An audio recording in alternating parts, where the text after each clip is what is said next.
कुर्सी पर ही सवाल खड़े हो जाएं, तो लोकतंत्र किस ओर देखेगा। जानिए क्यों 2 हाई कोर्ट जजों पर चल रही है महाभियोग की प्रक्रिया।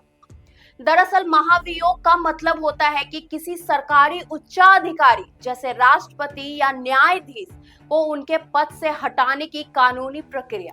महाभियोग की नीति कुछ खास पदों के लिए की जाती है, जैसे कि राष्ट्रपति, न्यायाधीशों और कुछ अन्य संवैधानिक पद। फिलहाल 2 ऐसे जज हैं जिन पर महाभियोग चलाने की बात की जा रही है। इलाहाबाद हाई कोर्ट के जज यशवंत वर्मा के घर पर कथित तौर से बड़ी मात्रा में नकदी मिली है, जबकि दूसरे हैं इलाहाबाद हाई कोर्ट के एक और जज जस्टिस शेखर यादव, जिन्होंने विश्व हिंदू परिषद के एक कार्यक्रम में भाषण दिया था। जो कठमुल्ला है जिसे कह लीजिए आप, वो देश के लिए घातक है। पूजा पद्धति करने वाला, मंडप स्नान करने वाला, चंदन लगाने वाला व्यक्ति ही हिंदू है, ऐसा नहीं है। हमारे यहाँ बच्चा पैदा होता है, वेद मंत्र पढ़े जाते हैं। आपके यहाँ तो बचपन से बच्चे को सामने रख करके वध किया जाता है। उसमें इन्होंने 3 तलाक और यूनिफॉर्म सिविल कोड जैसे मुद्दों पर बात करते हुए कहा था कि हिंदुस्तान में रहने वाले बहुसंख्यक के अनुसार ही देश चलेगा। जस्टिस यशवंत वर्मा के खिलाफ सुप्रीम कोर्ट द्वारा गठित जांच समिति ने अपनी रिपोर्ट प्रधानमंत्री और राष्ट्रपति के पास भेजी है। रिपोर्ट के मुताबिक सरकार ने जस्टिस यशवंत वर्मा के खिलाफ महाभियोग का प्रस्ताव लाने पर विचार कर रही है।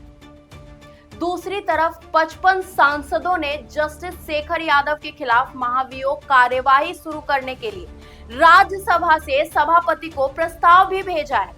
वैसे तो इससे पहले भी कई बार किसी हाई कोर्ट या सुप्रीम कोर्ट के जज के खिलाफ महाभियोग का प्रस्ताव लोकसभा या राज्यसभा के अध्यक्ष सभापति के सामने लाया गया। इसके बाद भी वे अलग अलग कारणों से आगे नहीं बढ़ पाए।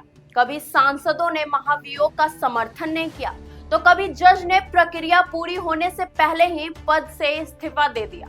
ये मामले ज्यादातर ऑफिस के लिए लाखों रुपए का महंगा सामान खरीदना, जमीन कब्जा करना, पैसों की हेरा फेरी, भ्रष्टाचार और यौन उत्पीड़न के रहे हैं। फिर भी इनके ऊपर कोई कार्यवाही नहीं हुई है। बात करें कि ये कार्य कैसे होता है, यानी कि महाभियोग की क्या प्रक्रिया होती है। ये काम बहुत ही मुश्किल होता है।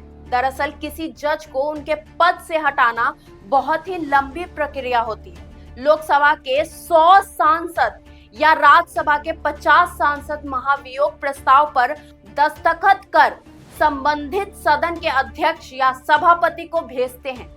अब अध्यक्ष या सभापति पर यह निर्भर करता है कि वे इस प्रस्ताव को स्वीकार करेंगे या नहीं। अगर अध्यक्ष या सभापति इस प्रस्ताव को स्वीकार करते हैं तो वे 3 सदस्यों के एक समिति का गठन करते हैं। फिर वो इस मामले की तहकीकात करते हैं।